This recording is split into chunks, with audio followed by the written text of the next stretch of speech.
Karina Adores and HarlequinAudio present The Shots You Take by Rachel Reid.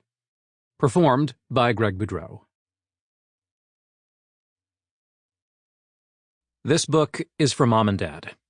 Sorry about the sex scenes. The Shots You Take deals with the shock and grief of the sudden death of a beloved parent. Chapter 1. April 2024. There was only one person who could make the most painful day of Riley Tuck's life even worse, and he'd just walked into Avery River United Church. Riley was with his family behind the last row of pews, too close to the entrance to ignore the arrival of Adam Sheppard.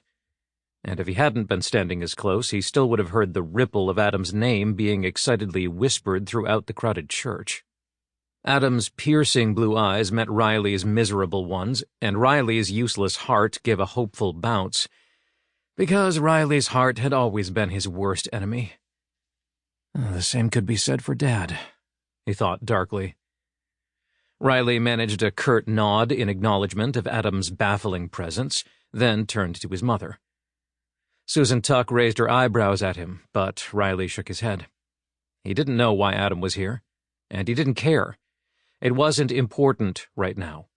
Not when they were about to say goodbye to their beloved father and husband. He just needed to get through this. He needed to sit through whatever Reverend Walter had to say, then try not to lose it completely while he shared his own memories of Dad. Then he would endure the crush of sympathies from their friends and neighbors in the church basement while everyone ate tiny triangular sandwiches. And then they would bury Dad's ashes. And that would be it. Dad would be gone. And Riley would have to find a way to cope with that.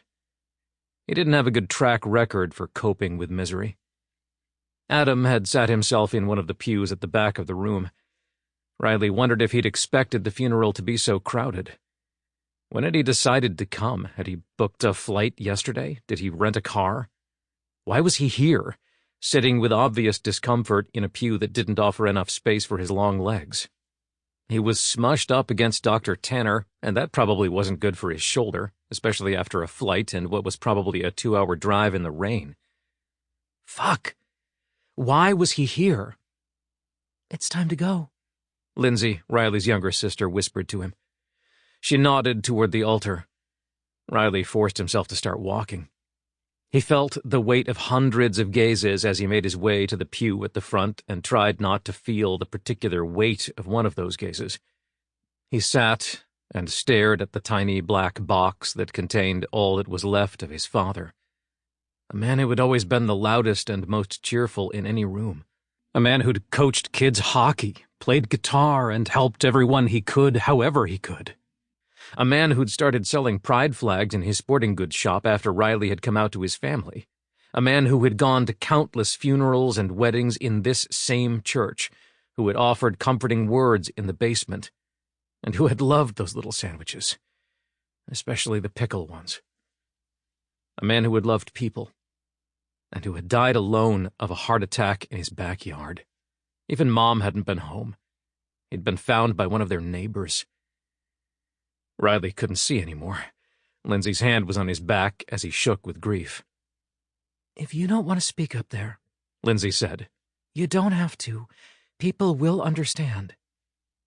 Riley wiped his eyes, blinked at the dark wooden rafters for a moment, then said, No, I'll do it. He could at least do this for Dad. And for himself. He couldn't always hide. Lindsay squeezed his hand. No one will judge you either way. I know. Reverend Walter began speaking then, and Riley did his best to listen. Riley desperately needed some air. The church basement was hot, overstuffed with people, more people than Riley wanted to see, and more laughter than he wanted to hear right now. He stepped out of the church into the endless cold drizzle of April in Nova Scotia. He realized then that he'd left his suit jacket on a chair inside. He'd be all right for a few minutes, and his warm, sticky skin welcomed the chilly rain. He rounded the corner of the church, hoping to find more privacy away from the entrance, Sample complete. Ready to continue?